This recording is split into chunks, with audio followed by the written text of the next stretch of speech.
여러분 주위에 항상 필요할 때만 연락이 오는 지인이 있으신가요? 이런 사람은 내가 연락하기 전까지 절대 먼저 연락하는 일이 없는데요. 내가 연락한 만큼은 아니더라도 한 번쯤은 연락해 주기를 기대하지만 그런 일은 없더라고요. 물을 주지 않아 말라서 죽어버리는 화분처럼 연락 없는 관계는 점점 흐릿해져 끊어지게 됩니다. 가족이라도 연락 없이는 한결같은 관계를 이어가기 힘든데요. 이런 인간관계 꼭 유지해야만 할까요? 먼저 연락을 안 하는 데에는 여러 가지 사연이 있을 것입니다. 살아가면서 여유가 없을 수도 있고 혼자인 것을 즐기는 경우도 있습니다. 또 자신의 가치관에 따른 소통 방식과 생활 방식이 달라서일 수도 있습니다. 그래서 현재 나와 문제가 있는 사람이 나의 성향과 생각이 맞는 사람인지도 깊게 생각해 봐야 합니다. 그리고 상대방이 궁금하지 않거나 괜히 연락했다가 만나자고 하면 부담이 돼서 그럴 수도 있겠네요. 여러분은 먼저 연락하는 사람인가요? 아니면 그 반대의 사람인가요? 연락하는 것에는 간단하게 두 가지 이유가 있습니다. 먼저 첫 번째는 자기가 필요해서, 두 번째는 상대방이 어떻게 지내는지 안부를 묻기 위해서 하는 경우입니다. 여기서 자기가 필요해서 연락하는 경우는 상대방에게 절대 먼저 연락을 하지 않습니다. 나에게 무언가 필요할 때만 연락하는 사람이 있으신가요? 아니면 그렇게 느껴지는 사람이 있으신가요? 이러한 연락 문제로 스트레스를 조금이라도 받고 있는 분이라면 본 영상을 끝까지 시청하셔서 꼭 도움이 되기를 바랍니다. 나의 주변에 누군가가 연락 문제로 속상하게 하고 있다면 그 사람을 떠올리며 들어보신다면 충분히 도움이 될 것입니다. 연락을 먼저 안 하는 경우를 크게 두 가지로 말씀드릴 수 있는데요. 첫째는 나이가 들어갈수록 혼자가 편한 성격으로 변했기 때문입니다. 연락에 크게 신경 쓰지 않는 사람들은 자신에게 먼저 연락을 하지 않아도 바쁘게 살아가고 있거나 연락을 못할 사정이 있다고 생각하고 자신의 삶에 몰두하며 신경을 안 쓰는 경우가 많이 있습니다. 내가 많이 아프고 큰 일로 고생하는 것을 알게 되었어도 먼저 연락이 없다면 서운하고 정이 떨어질 수도 있습니다.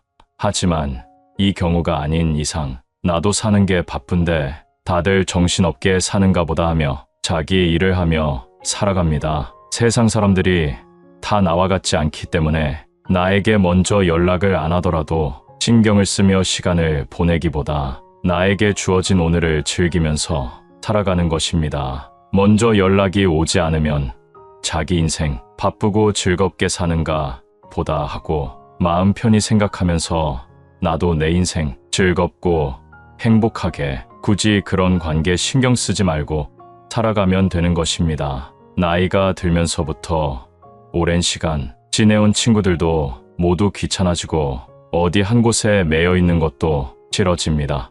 혼자서 내 마음의 공부나 그동안 남만 생각하다가 놓쳤던 지식들을 채우는 것이 더 나은 친구가 되기도 합니다. 혹시 혼자서 시간을 잘 보내지 못하는 성격이라면 만남과 연락에 크게 집착을 갖게 되고 하루 종일 연락이 언제 오는지 초조불안해 할 수 있습니다. 내가 아닌 남에게 흔들리고 내 인생의 주인이 내가 아닌 삶은 그렇게 좋은 삶이 아닙니다. 내 인생의 주인이 내가 되어 열심을 다해 살아가며 집중한다면 결국 내 삶이 변화되어 연락이나 만남에 연연하지 않게 됩니다. 그래서 연락이 오지 않거나 와도 크게 신경 쓰지 않고 우리가 정말 인연이라면 다시 만날 거라는 생각과 함께 쿨한 성격으로 변화가 되어 있는 나를 발견하게 될 것입니다. 그리고 연락을 하는 것이 나에게 부담으로 다가온다면 내가 먼저 연락을 하지 않아도 됩니다. 그럼 나에게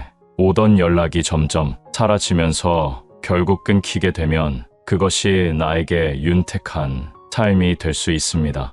혼자 즐기는 생활도 노력이 필요합니다. 1년, 2년 유지한다면 내 인생에 없었던 행복한 삶이 그 끝에 기다리고 있을지 모릅니다. 혼자 있는 행복감을 먼저 알고 살아가고 있는 사람들은 연락이나 만남 자체를 피곤하게 여기며 굳이 연락을 먼저 하지 않게 된다는 말씀을 하기도 하셨습니다. 연락을 먼저 하지 않는 이유, 둘째로 연락하는 것에 기가 빨리기 때문입니다.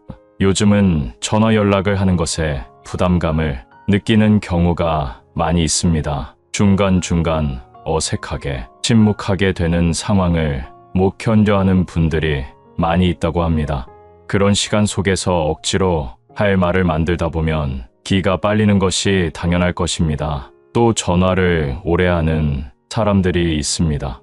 잘 지내는지 정도의 안부 인사에 너무 많은 말을 쏟아내 듣는 것만으로도 기가 빨리게 됩니다. 주위에 전화기를 오래 잡고 있는 사람들 있으신가요? 전화, 통화 내용이 재밌으면 괜찮을 수도 있겠지만 반응을 보이며 듣고 있어야 하는 그 시간이 빨리 끊고 싶어 초조하기만 합니다. 또한 말이 끊기지가 않아 전화조차 끊자고 할 수 없는 상황에 타이밍만 보고 있습니다. 그리고 대하기 어려운 사람과의 통화라면 더더욱 리액션에 신경을 써야 하고 웃기도 해야 하는데 에너지가 너무 많이 쓰인다는 것입니다. 특히 내 얘기를 잘 듣고 있는지 확인하며 눈치를 살피는 사람도 있기 때문에 그 사람과는 선뜻 통화하기가 두려워지기도 합니다. 이렇게 어느 정도 거리를 두면 편해지는 관계가 있습니다. 감정에 예민하고 눈치를 잘 보는 사람들을 만나면 내 표정과 말투를 꼬집으며 의문을 남기기도 합니다. 그리고 스스로 우울 동굴 속에 빠져 나오지 않기도 합니다. 만남 당시에는 이야기도 잘하고 잘 놀지만 갑자기 피곤이 밀려와 집으로 가고 싶어 합니다. 매 순간 자기도 모르는 무의식 속에서 상대방의 감정 상태를 살피기 때문에 스스로 지쳐 연락하고 싶어 하지 않습니다.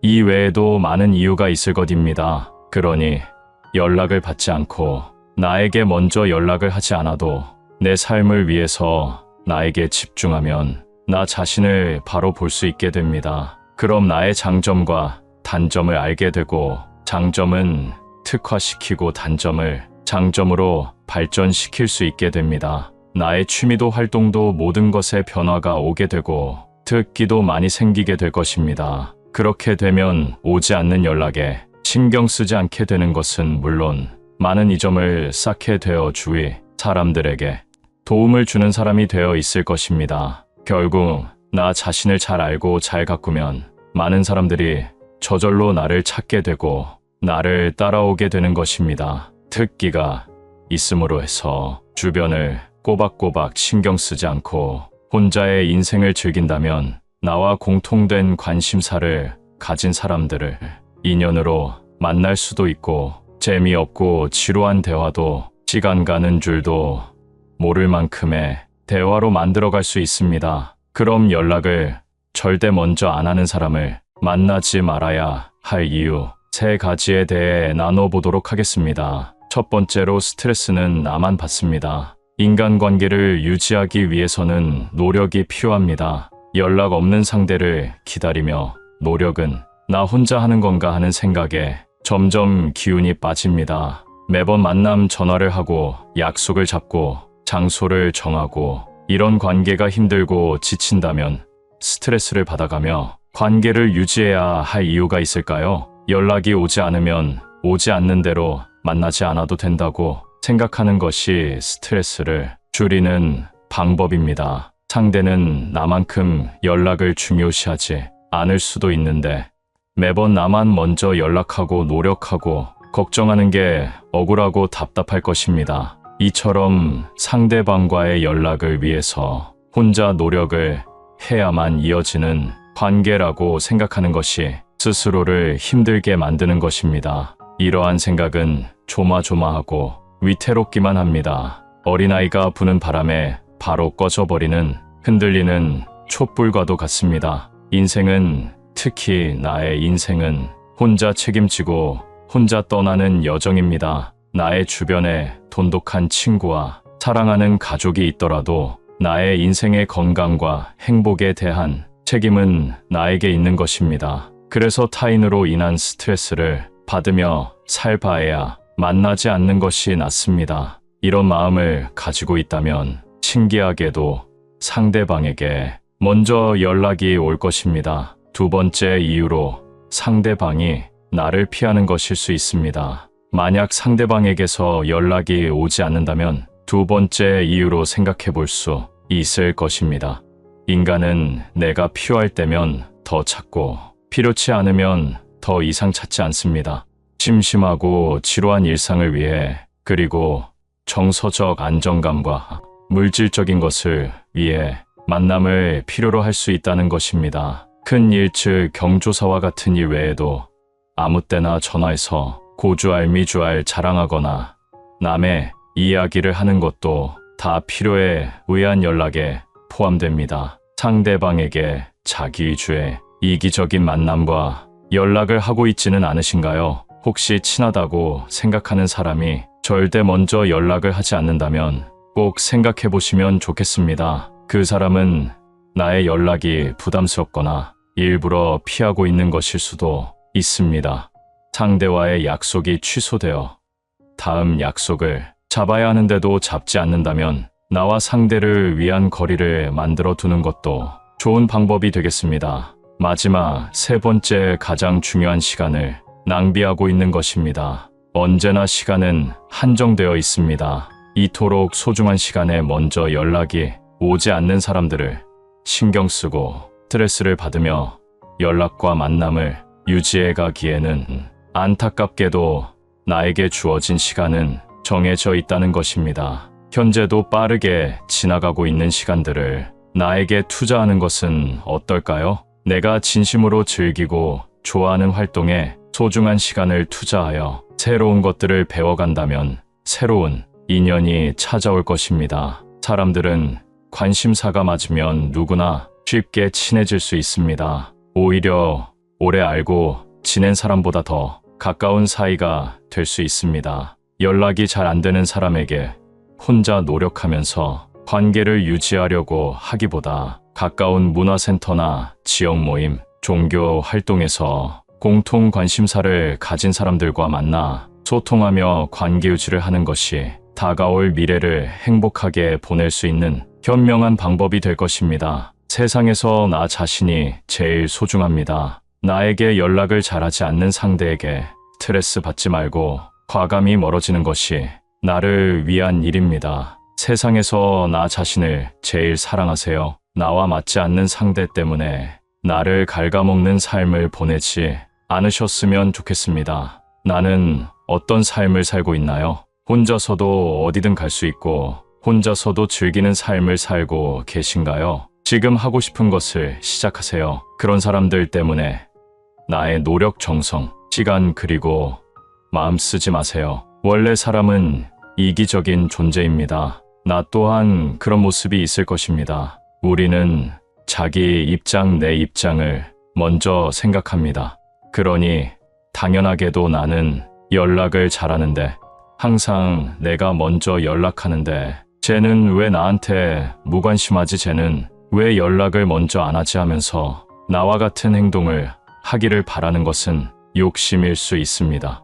내가 상대방의 마음을 어떻게 할 수 없어도 내 마음은 마음먹으면 내 마음대로 할 수 있습니다. 내가 받아들일 수 있는 관계가 어디까지인지 생각하고 이어간다면 마음이 편해질 것입니다. 상대방도 나도 서로를 아끼며 노력하는 관계는 일에 치이고 삶이 여유가 없어 연락을 못하더라도 미안해하며 한 통의 연락에도 고마워할 것입니다. 시간이 많이 지나도록 연락을 못했어도 만났을 때 편안하고 어색해하지 않고 즐겁고 좋다면 그것 자체로 좋은 관계가 아닐까요? 여러분 주위에 항상 필요할 때만 연락이 오는 지인이 있으신가요? 이런 사람은 내가 연락하기 전까지 절대 먼저 연락하는 일이 없는데요. 내가 연락한 만큼은 아니더라도 한 번쯤은 연락해 주기를 기대하지만 그런 일은 없더라고요. 물을 주지 않아 말라서 죽어버리는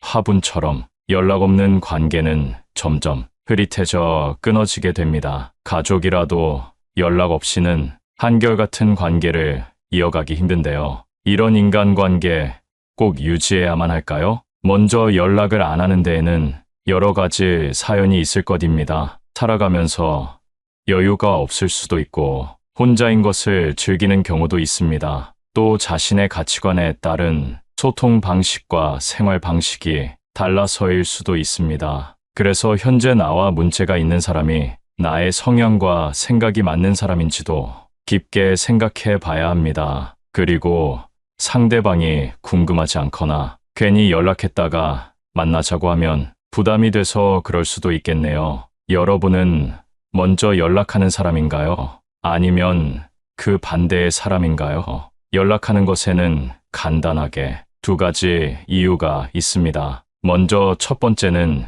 자기가 필요해서, 두 번째는 상대방이 어떻게 지내는지 안부를 묻기 위해서 하는 경우입니다. 여기서 자기가 필요해서 연락하는 경우는 상대방에게 절대 먼저 연락을 하지 않습니다. 나에게 무언가 필요할 때만 연락하는 사람이 있으신가요? 아니면 그렇게 느껴지는 사람이 있으신가요? 이러한 연락 문제로 스트레스를 조금이라도 받고 있는 분이라면 본 영상을 끝까지 시청하셔서 꼭 도움이 되기를 바랍니다. 나의 주변에 누군가가 연락 문제로 속상하게 하고 있다면 그 사람을 떠올리며 들어보신다면 충분히 도움이 될 것입니다. 연락을 먼저 안 하는 경우를 크게 두 가지로 말씀드릴 수 있는데요. 첫째는 나이가 들어갈수록 혼자가 편한 성격으로 변했기 때문입니다. 연락에 크게 신경 쓰지 않는 사람들은 자신에게 먼저 연락을 하지 않아도 바쁘게 살아가고 있거나 연락을 못할 사정이 있다고 생각하고 자신의 삶에 몰두하며 신경을 안 쓰는 경우가 많이 있습니다. 내가 많이 아프고 큰 일로 고생하는 것을 알게 되었어도 먼저 연락이 없다면 서운하고 정이 떨어질 수도 있습니다. 하지만 이 경우가 아닌 이상 나도 사는 게 바쁜데 다들 정신없게 사는가 보다 하며 자기 일을 하며 살아갑니다. 세상 사람들이 다 나와 같지 않기 때문에 나에게 먼저 연락을 안 하더라도 신경을 쓰며 시간을 보내기보다 나에게 주어진 오늘을 즐기면서 살아가는 것입니다. 먼저 연락이 오지 않으면 자기 인생 바쁘고 즐겁게 사는가 보다 하고 마음 편히 생각하면서 나도 내 인생 즐겁고 행복하게 굳이 그런 관계 신경 쓰지 말고 살아가면 되는 것입니다. 나이가 들면서부터 오랜 시간 지내온 친구들도 모두 귀찮아지고 어디 한 곳에 매여 있는 것도 싫어집니다. 혼자서 내 마음의 공부나 그동안 남만 생각하다가 놓쳤던 지식들을 채우는 것이 더 나은 친구가 되기도 합니다. 혹시 혼자서 시간을 잘 보내지 못하는 성격이라면 만남과 연락에 크게 집착을 갖게 되고 하루 종일 연락이 언제 오는지 초조불안해 할 수 있습니다. 내가 아닌 남에게 흔들리고 내 인생의 주인이 내가 아닌 삶은 그렇게 좋은 삶이 아닙니다. 내 인생의 주인이 내가 되어 열심을 다해 살아가며 집중한다면 결국 내 삶이 변화되어 연락이나 만남에 연연하지 않게 됩니다. 그래서 연락이 오지 않거나 와도 크게 신경 쓰지 않고 우리가 정말 인연이라면 다시 만날 거라는 생각과 함께 쿨한 성격으로 변화가 되어 있는 나를 발견하게 될 것입니다. 그리고 연락을 하는 것이 나에게 부담으로 다가온다면 내가 먼저 연락을 하지 않아도 됩니다. 그럼 나에게 오던 연락이 점점 사라지면서 결국 끊기게 되면 그것이 나에게 윤택한 삶이 될 수 있습니다. 혼자 즐기는 생활도 노력이 필요합니다. 1년, 2년 유지한다면 내 인생에 없었던 행복한 삶이 그 끝에 기다리고 있을지 모릅니다. 혼자 있는 행복감을 먼저 알고 살아가고 있는 사람들은 연락이나 만남 자체를 피곤하게 여기며 굳이 연락을 먼저 하지 않게 된다는 말씀을 하기도 하셨습니다. 연락을 먼저 하지 않는 이유, 둘째로 연락하는 것에 기가 빨리기 때문입니다. 요즘은 전화 연락을 하는 것에 부담감을 느끼는 경우가 많이 있습니다. 중간중간 어색하게, 침묵하게 되는 상황을 못 견뎌하는 분들이 많이 있다고 합니다. 그런 시간 속에서 억지로 할 말을 만들다 보면 기가 빨리는 것이 당연할 것입니다. 또 전화를 오래 하는 사람들이 있습니다.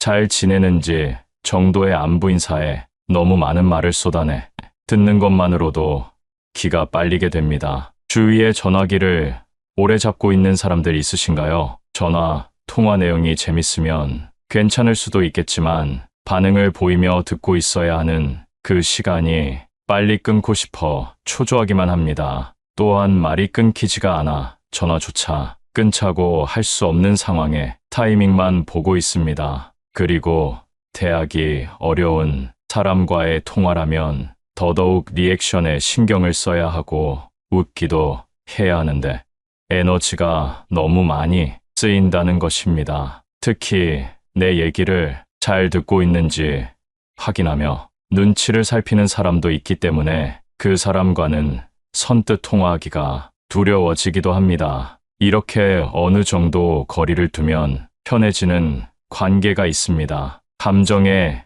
예민하고 눈치를 잘 보는 사람들을 만나면 내 표정과 말투를 꼬집으며 의문을 남기기도 합니다. 그리고 스스로 우울 동굴 속에 빠져 나오지 않기도 합니다. 만남 당시에는 이야기도 잘하고 잘 놀지만 갑자기 피곤이 밀려와 집으로 가고 싶어 합니다. 매 순간 자기도 모르는 무의식 속에서 상대방의 감정 상태를 살피기 때문에 스스로 지쳐 연락하고 싶어 하지 않습니다.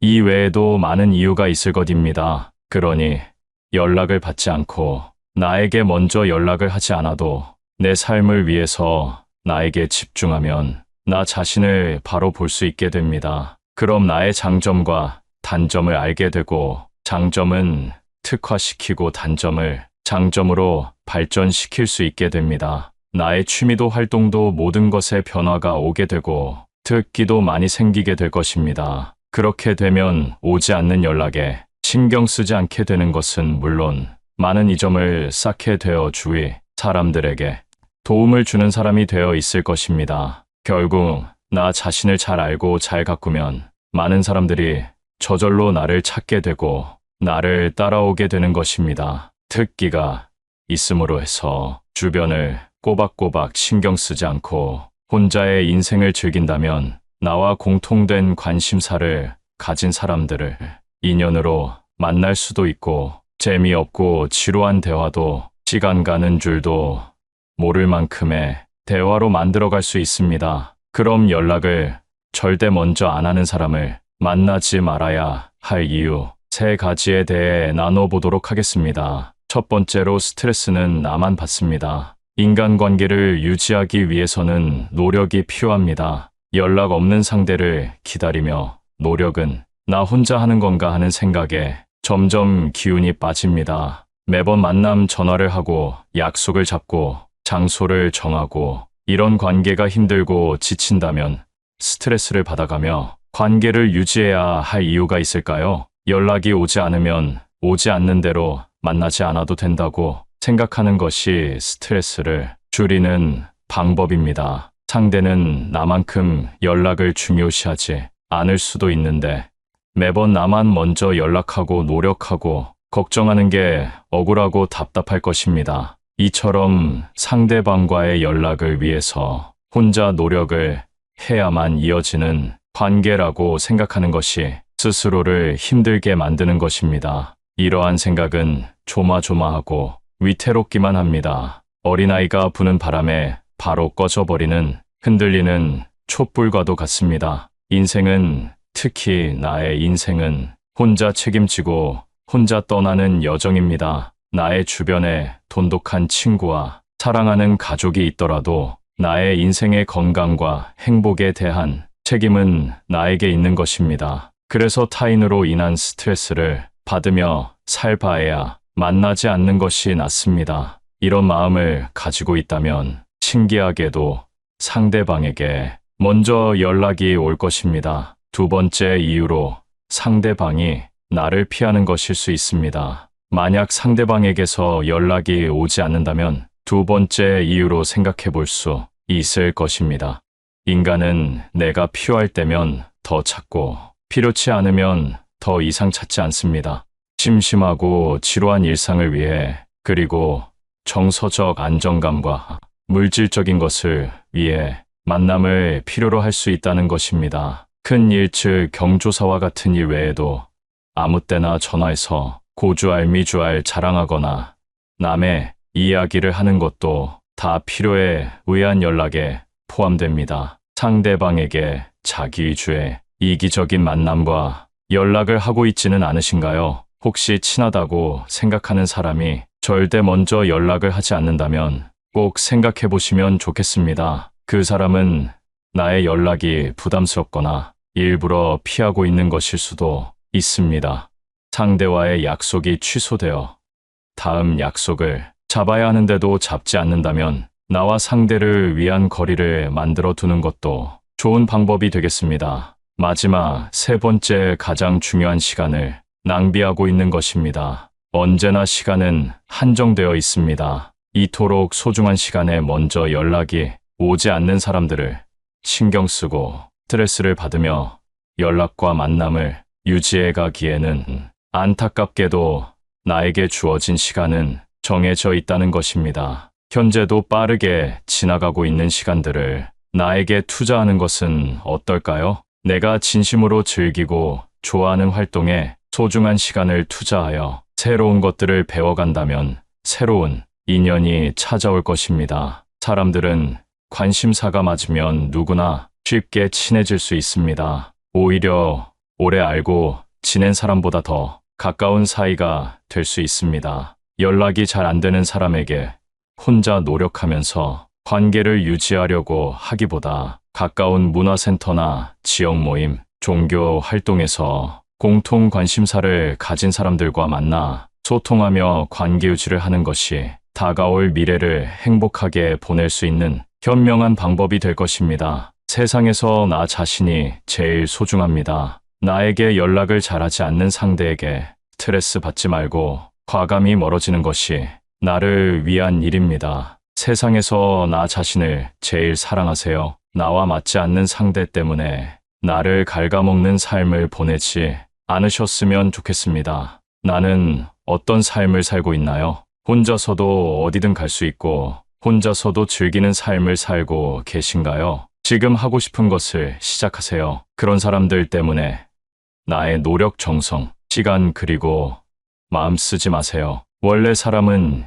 이기적인 존재입니다. 나 또한 그런 모습이 있을 것입니다. 우리는 자기 입장, 내 입장을 먼저 생각합니다.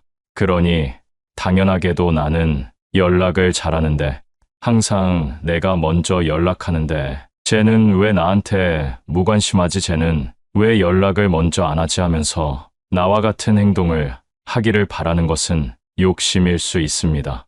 내가 상대방의 마음을 어떻게 할 수 없어도 내 마음은 마음먹으면 내 마음대로 할 수 있습니다. 내가 받아들일 수 있는 관계가 어디까지인지 생각하고 이어간다면 마음이 편해질 것입니다. 상대방도 나도 서로를 아끼며 노력하는 관계는 일에 치이고 삶이 여유가 없어 연락을 못하더라도 미안해하며 한 통의 연락에도 고마워할 것입니다. 시간이 많이 지나도록 연락을 못했어도 만났을 때 편안하고 어색해하지 않고 즐겁고 좋다면 그것 자체로 좋은 관계가 아닐까요? 이 영상을 보고 계시는 여러분 모두 힘들고 지치는 인간관계, 이제는 떨쳐버리시고 조금이라도 그 스트레스에서 벗어나셨으면 좋겠습니다. 행복한 삶을 응원하겠습니다. 감사합니다. 주말에 할머니네 집에 작은 아들 내외가 방문했습니다. 하지만 할머니는 잠시 머뭇거리고는 문을 열어줍니다. 어머니, 저희 왔어요. 잘 놀다 가라. 손자도 왔는데 할머니는 그냥 방으로 들어가 버립니다. 이 가족에게 어떤 사연이 있는 걸까요? 할머니는 6남매 중에 첫째로 태어나 안 해본 것이 없을 정도로 생계를 책임지며 살았습니다. 할머니가 11살이 되던 해에 아버지가 돌아가셨기 때문입니다. 홀어머니와 함께 가족을 책임지는 일이 보통 힘든 삶이 아니었습니다. 하지만 할머니는 가족들을 위해 낮이고 밤이고 일했습니다. 그리고 할머니는 18살에 연상의 남편을 만나 결혼을 했습니다. 참 다정하고 좋은 사람이었습니다. 할머니는 어머니마저 여의고 슬픔에 잠겼지만 남편 덕에 행복한 날을 살아갈 수 있었습니다. 그러나 남편은 하던 사업에 실패로 어느 날부터인지 술을 먹기 시작하여 알코올 중독자가 되고 말았습니다. 그리고 바람까지 피우기 시작했습니다. 할머니가 보는 앞에서 다른 여자를 데려와 밥을 차려오라고 시켰습니다. 할머니는 남편이 전부라 뿌리칠 수 없었고 밥을 차려준 뒤 방 안에서 혼자 울 수밖에 없었습니다. 남편은 점점 심해졌습니다. 돈을 벌어서 주지도 않았고 할머니에게 돈을 벌어오라며 급기야 할머니를 때렸습니다. 2명의 자식이 있던 때라 할머니는 자식들에게 이런 모습을 보이기 싫어 동생 집에 자식들을 맡기게 되었습니다. 하지만 자식들은 그곳에서 눈치 보며 살 수밖에 없었고 심한 차별도 겪어야 했습니다. 할머니는 밤낮으로 일하며 번 돈을 동생에게 보내주었지만 동생은 할머니 자식에게 쓰지 않았습니다. 자식들은 영양 공급이 제대로 안 되어 심하게 말라 있었습니다. 할머니는 그 모습을 보고 마음이 아파 더 이상은 안 되겠다 싶어 다시 데려오게 되었고 본인이 키우지 못했다는 큰 죄책감에 할머니는 눈물로 매일 밤을 지새웠습니다. 자식들을 쓰다듬으며 모든 것을 자식을 위해 희생하며 살았습니다. 자식들은 편하게 살 수 있도록 할머니가 많은 것을 도맡아 했고 자식들이 필요하다는 것은 다 지원해 주었습니다.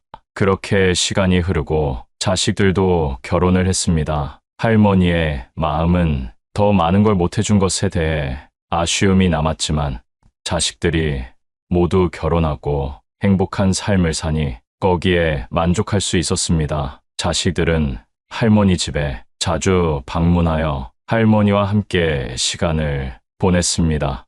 며느리도 사람이 좋아 할머니한테 잘했습니다. 할머니는 자식들이 올 때마다 기분이 좋아 시장에 가서 여러 음식들과 과일을 사와서 만들어 주기도 하고 집에 갈 때면 항상 싸주었습니다. 그때마다 할머니는 더 많은 것을 해주고 싶었습니다. 그날도 맛있는 음식을 한가득 며느리 손에 쥐어주고 보냈습니다.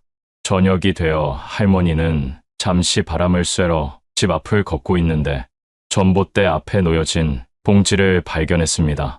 그것은 할머니가 며느리에게 쥐어준 음식 봉지였습니다. 작은 아들 내외가 할머니께 받은 음식을 차에 타서 얼마 가지 않고 버린 거였습니다.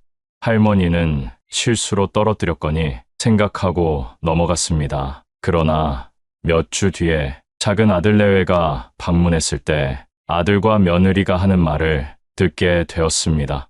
어머니가 주는 거 냄새 난다고 먹지도 않는데 왜 자꾸 주시냐고 또 버려야 되지 않냐고 왜 자꾸 일을 만들어 주시냐면서 할머니가 못 들을 거라고 생각해서 수군거렸지만 할머니는 귀가 예민해 다 듣고야 말았습니다. 할머니는 한가득 챙겼던 음식을 내려놓으며 오늘은 깜빡했다고 다음에 오면 챙겨주겠다고 말했습니다. 아들은 알겠다고 며느리는 그때 너무 맛있게 잘 먹었는데 아쉽다고 말하는데 할머니는 너무 씁쓸했습니다. 그러고는 앞으로는 챙겨주지 않아야겠다고 생각했습니다. 할머니는 이런 행동을 보이는 작은 아들 내외가 왜 자꾸 집에 방문하는 궁금해졌습니다. 그러던 어느 날 방 안에 있던 할머니는 손자와 아들 내외끼리 하는 말을 듣게 되었습니다. 엄마 할머니 돌아가시게 되면 여기가 내 방이야. 그래, 맞아. 근데 저렇게 정정하셔서 말이야. 에휴, 여보, 언제 이 집 팔 수 있는 거야? 요새 엄마 보니까 깜빡깜빡하는 것 같아. 조만간 치매가 오겠어. 조금만 기다려보자고. 이 말을 들은 할머니는 적지 않은 충격을 받고 말았습니다. 할머니는 큰아들 내외는 자기들끼리 살겠다며 해외로 나갔고 작은 아들 내외만 할머니 곁에 있었는데 그 이유가 할머니가 살고 있는 집 때문이었다니 할머니는 안 그래도 집을 물려주려고 생각은 하고 있었지만 작은 아들 내외 대화에 크게 실망하고 말았습니다. 손자까지 이미 자기 집으로 생각하고 있다니 할머니는 일단은 모른 척하기로 했습니다. 얼마 후에 할머니의 생신이 다가왔습니다. 할머니는 매번 가던 식당 말고 다른 데로 가자고 했습니다. 그러자 며느리는 어머니, 여기 좋아하시잖아요. 손주도 좋아한다며 핑계를 대기 시작했습니다. 할머니는 기분 좋게 시간을 보내고 싶어서 알겠다고 했습니다. 하지만 할머니는 먹는 내내 불편했습니다. 이유는 아들이 큰아들과 통화하는 것을 듣게 되었기 때문입니다. 할머니, 집 얘기로 싸우질 않나. 오늘 밥값까지 아깝다는 내용이었습니다. 할머니는 점점 실망이 커져갔습니다. 할머니는 더 먹으면 체할 것 같아 화장실을 간다며 일어나서 계산을 하고 식당을 나왔습니다. 그러고는 먼저 집에 간다는 연락을 남기고 할머니는 집 앞 길을 혼자 걸었습니다. 하늘의 달도 할머니를 외면하는 것 같았습니다. 할머니 눈에서 그만 눈물이 흐르고 말았습니다. 살아온 인생이 참 비참했습니다. 할머니는 집에 돌아가 방에서 한참을 숨죽여 울었습니다. 자식들은 할머니가 왜 늦었는지 묻지도 않고 자기네들끼리 TV를 보며 낄낄거렸습니다. 할머니는 인생을 돌아보며 깨닫기 시작했습니다. 멀리 사는 자식도 가까이 사는 자식도 하나같이 계산 속에 살고 있는 것을 볼 때 또 그것을 가지고 싸우는 모습을 볼 때 그렇게 서글플 수가 없었습니다. 할머니는 10살이 되기도 전부터 산전수전 겪은 일들을 기억하고는 다짐했습니다. 이제라도 내 삶을 살아보자고, 이제 부모 노릇 그만하고 나를 위해서 살아보자고 큰 결심을 시작했습니다. 할머니는 자식들을 위해 희생하며 살아온 것을 생각하며 지금껏 못 해본 것들을 하나하나 적었습니다. 그리고 다음 날 주변 사람들에게 모르는 것들을 물어보며 스스로 할 수 있는 것을 찾아서 배우기 시작했습니다. 느리기도 하고 실수도 잦았지만 그래도 계속 도전했습니다. 차라리 모르는 사람에게 물어보는 게 속이 편했습니다. 자식들은 뭐 하나 물어보면 왜 이렇게 못 알아듣냐며 핀잔 주기 일쑤였는데 그런 말 들으며 배우는 것보다 훨씬 나았습니다. 할머니는 이제 많은 것을 알게 되었고 할 수 있게 되었습니다. 또한 연금에 대해서도 공부하게 되어 집을 통해 얼마나 받으며 살 수 있는지도 다 알게 되었습니다. 이를 알게 된 며느리는 할머니에게 화를 내며 자기 준다는 이 집을 왜 어머니가 계속 살려고 하시냐며 큰 소리를 쳤습니다. 아들도 덩달아 치매 걸리면 누가 돌봐주냐며 자기네들밖에 없는 거 아니냐며 이야기합니다. 할머니는 이제 당당하게 내 집 내가 지킨다는데 너네가 무슨 권리로 말하는 거냐며 말씀하십니다. 그리고 치매 걸려도 너네 찾을 일 없다고, 그러니 걱정 말라고, 이런 말 할 거면 당장 내 집에서 나가라고 하십니다. 처음 보는 할머니의 모습에 작은 아들 내외가 당황하고 말았습니다. 이후 할머니는 자식들이 와도 할머니 할 일 하느라 바쁩니다. 할머니는 이제라도 자식을 내려놓고 자신만을 위한 삶을 시작했습니다.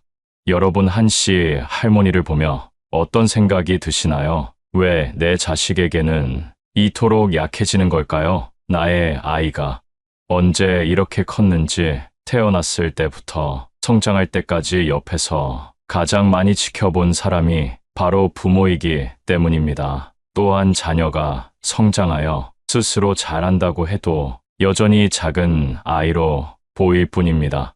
이게 바로 부모 마음입니다. 아이를 볼 때마다 정말 잘 키우겠노라고 힘들어도 참고 견디고 이겨내자고 매일 수백 번, 수천 번 다짐하면서 키워낸 내 자식이기 때문에 힘든 이 세상 살아가기 어려우니 뭐라도 있으면 더 해주고 싶은 마음이 드셨을 겁니다.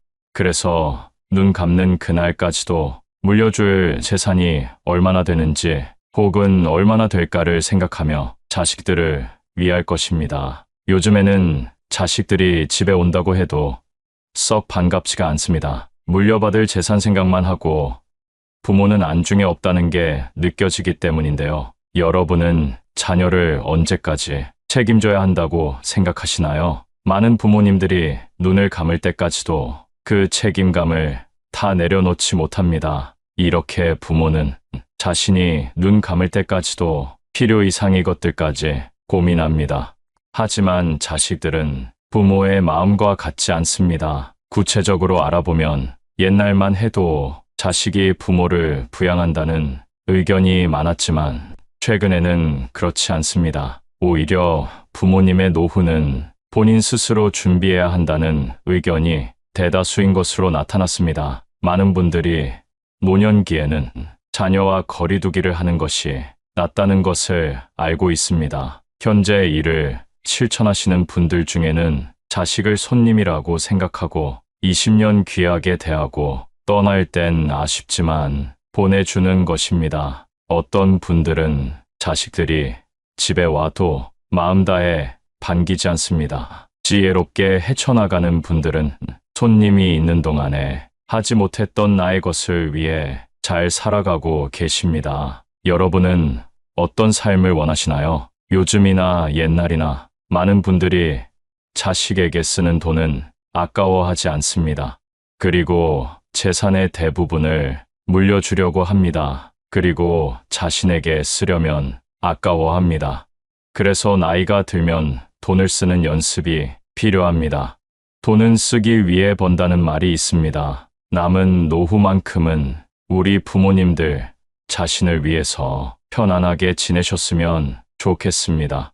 나이 60이 넘으면 젊었을 때 했던 행동을 후회하면서 과거에 머물러 있는 분들이 많은데요. 인생의 후반전은 60부터 시작이라는 말 다들 들어보셨을 겁니다. 그러니 나이가 들면 이런 마음으로 살아갔으면 합니다. 더 이상은 내 인생을 희생하지 않고 나를 위해 살아봅시다. 이 영상을 끝까지 보시면 인생의 후반전을 후회 없이 성공적으로 보내는 방법을 알게 되실 겁니다. 곧 이른이 되는 60대들이 꼭 후회하는 7가지에 대해 알아보겠습니다. 첫 번째, 배우자에게 잘해야 됩니다. 나이 먹고 내 몸이 아플 때 내 곁을 지킬 사람은 결국 내가 밥 사주고 술 사 먹인 사람이 아닌 배우자입니다. 결혼 생활을 50년 넘게 했어도 나를 무시하고 구박하는 배우자 때문에 고생하시는 분들을 많이 봤습니다. 내 인생에서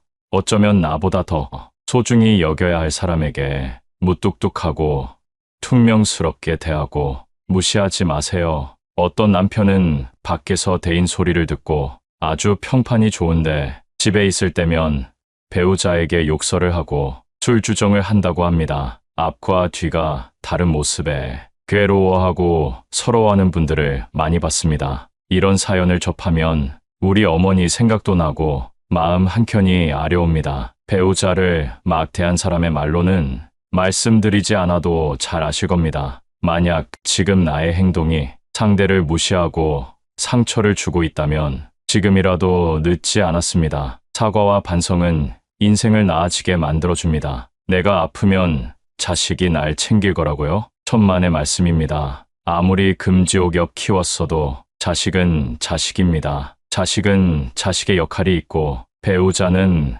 배우자의 역할이 있는 것입니다. 자식이 자라서 가정을 꾸리게 되면 1순위는 부모보다 가정이 됩니다. 서운해하지 마세요. 여러분도 다 그렇게 살아왔습니다. 이는 불효가 아니라 자연스러운 인생의 과정입니다. 결국 내 옆에 있는 배우자 단 한 명이 내 인생의 마지막까지 함께하는 동반자라는 사실을 기억하세요. 요즘은 100세 시대입니다. 예전의 60대와 지금의 60대는 다릅니다. 그만큼 세상도 달라져서 통계적으로 황혼이혼도 증가하는 추세라고 합니다. 남은 인생 나를 위해 살겠다는 마음으로 이혼한다고 합니다. 자식들도 다 키웠겠다. 나를 힘들게 하고 구박하는 배우자와는 삶을 함께 할 이유가 없다는 것이지요. 그러니 배우자에게 잘해주세요. 주위를 둘러보면 나이가 들어도 젊은 연인처럼 또 친구처럼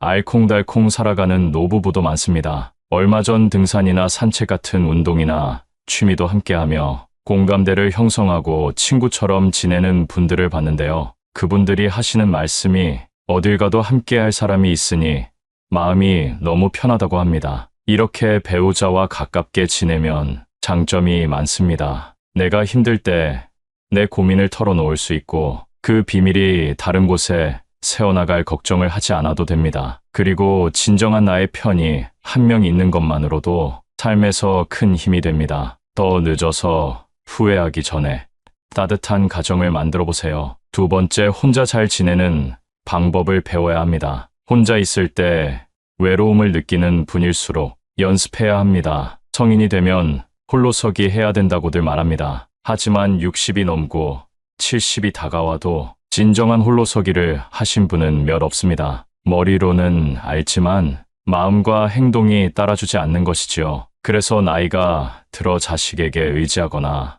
배우자만을 바라보고 살아가면 언젠가 내가 혼자가 됐을 때 견뎌내기 힘들어집니다. 또한 지인들이 많으면 많을수록 노후의 상처나 배신당할 일이 많아집니다. 나이가 들수록 친구는 필요하지 않다 라고 하는 말을 유튜브에서 많이 봤습니다. 제 생각에도 맞는 말인 것 같습니다. 성인이 되고 환경이 다른 곳에서 살아가다 보면 가치관이 바뀌고 처한 환경도 달라지기 때문에 친했던 친구가 점점 불편해지곤 합니다. 이럴 때 사람들은 굉장히 불안해하고 나에게 무슨 문제가 있는 것은 아닌가 걱정하게 되는데요. 전혀 걱정할 일이 아니고 인생을 살면서 겪는 아주 자연스러운 일이라고 말씀드리고 싶습니다. 그렇기 때문에 어쩌면 우리의 삶에서 고독과 외로움은 당연히 겪어야 하는 일입니다. 따라서 우리는 혼자서 잘 지내는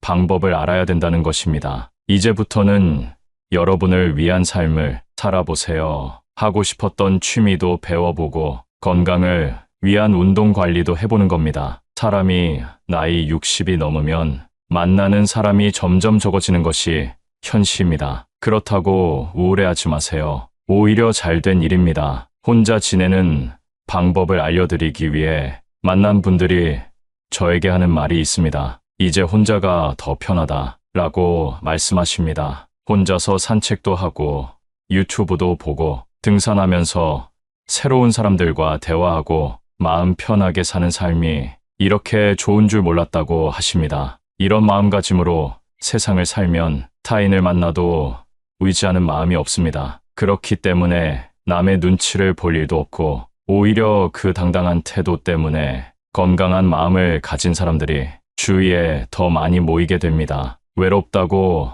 아무나 만나는 분들이 종종 계시는데요. 그렇게 사람들을 만나도 외로움이 채워지지 않는다는 사실을 저는 이미 알고 있습니다. 이제 불필요한 곳에 쓰는 감정 소모를 줄이고 정말 나의 인생을 위해 살아보시는 것은 어떨까요? 세 번째는 젊을 때 더 저축해야 됩니다. 대한민국 노인의 현실은 생각보다 가혹합니다. 요즘 아침 일찍 길거리 무료 급식소를 가보면 무수한 줄이 늘어서 있습니다. 이분들이 젊었을 때부터 가난했을까요? 아닙니다.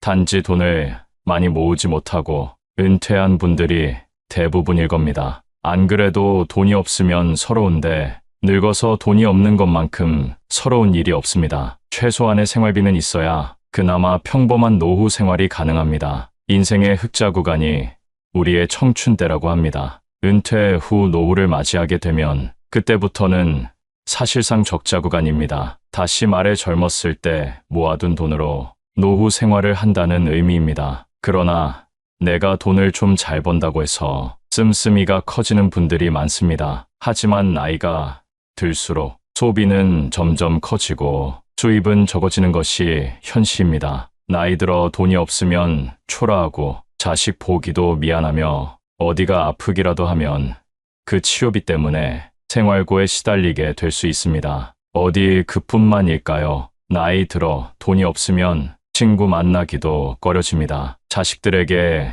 무시당하기도 하고 그 때문에 무기력해지고 우울에 빠지기도 합니다. 우리나라의 노인 빈곤율이 1위라는 사실 알고 계셨나요? 그러니 지금이라도 금융에 대한 공부는 기본적으로 해두시면 좋습니다. 우리나라 사람들 대부분이 열심히 일할 줄은 아는데 재테크할 줄은 모른다고 합니다. 자산을 불리고 부자가 되는 것을 목표로 하는 모습을 부정적으로 보던 시절도 있었습니다. 그러나 그 누구도 우리의 노후를 책임져 주지 않습니다. 그렇기 때문에 내 노후는 내가 책임진다는 생각으로 저축하는 습관을 가지고 재테크 공부를 해보세요. 네 번째, 건강을 잘 챙겨야 합니다. 요즘 100세 시대란 말이 많이 들립니다. 물론 평균 수명은 80세 정도에 그쳤다고 하지만 예전과 다르게 사람의 수명이 늘어난 것은 자명한 사실입니다. 그러니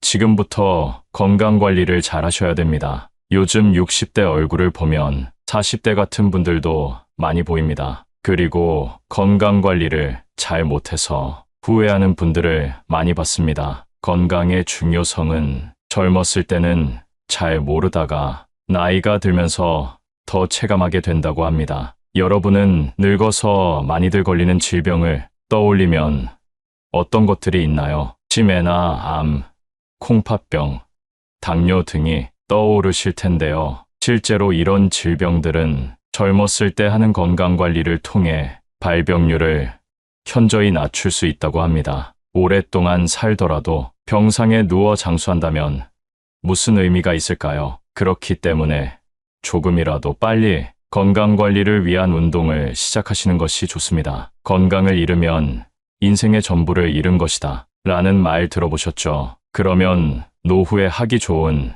건강관리 방법은 어떤 것이 있을까요? 짧게라도 규칙적으로 운동하는 것이 중요한데요. 그걸 쉽게 할 수 있는 운동이 바로 걷기입니다. 당장 집 앞에 나가 15분에서 30분만 산책을 해도 심혈관 건강 및 근력에 도움이 됩니다. 또한 걷기는 정신건강에도 좋다는 얘기가 있습니다. 걸으면 긍정적인 생각이 떠오르고 할 수 있다는 의지가 생기기 때문이랍니다. 여기에 식습관도 올바르게 지켜주신다면 금상첨화입니다. 나이가 들면 먹고 싶을 때 먹고 자고 싶을 때 자는 자유로운 일상을 보내기 쉬운데요. 이제는 시간을 정해서 배가 고플 때만 식사하는 것이 아니라 삼시세끼 잘 챙겨 먹고 15분 정도 걸어보세요. 노인들이 영양 결핍으로 병에 걸리는 것을 많이 봤습니다. 배부르지도 고프지도 않게 소식하는 것이 장수의 비결이라는 사실 잘 알고 계시지요? 일주일만 해도 체력이 달라지는 것이 느껴집니다. 다섯 번째는 배움을 두려워하면 안 됩니다. 어떤 상황이든 변명이나 핑계는 존재합니다. 나이가 들수록 나이를 핑계로 배움을 회피하는 경향이 많은데요. 더 이상은 두려워하지 마시고 새로운 것을 배우는 걸 도전해보세요. 요즘은 시니어들의 전성시대입니다. 의외로 여러분 나이대에 새로운 취미를 배우고자 하는 사람이 많다는 사실을 현장에 가보시면 느낄 수 있을 겁니다. 막상 무언가를 배우기 전에는 내가 할 수 있을까 막연한 두려움이 있지만 막상 시작해보면 별거 아닙니다. 인생은 후반전부터 아니겠습니까? 내 인생 나를 위해 즐기는데 두려울 것이 뭐가 있을까요? 물론 오랜만에 몸을 움직이고 무언가를 배우면 즐기려고 시작한 취미가 고통이 되곤 합니다. 그렇다고 그만두는 것은 나중에 후회를 남기는 행동일 수 있습니다. 하루라도 젊을 때 우리가 배울 수 있는 취미를 찾아보세요. 언젠가 시간이 지나 내가 혼자가 됐을 때 내가 가진 취미를 통해 다양한 경험을 하고 외롭지 않은 노후, 즐거운 노후 생활을 가능하게 해줄 겁니다. 오늘은 곧 이른이 되는 60대들이 하는 후회 5가지에 대해 알아봤습니다. 첫 번째, 배우자에게 잘하자. 두 번째, 혼자 잘 지내는 방법을 배우자. 세 번째는 젊을 때 더 저축하자. 네 번째, 건강을 잘 챙기자. 다섯 번째는 배움을 두려워하지 말자. 오늘 내용을 통해 여러분의 노후가 찬란하기만을 바랍니다. 행복하시고 사랑합니다.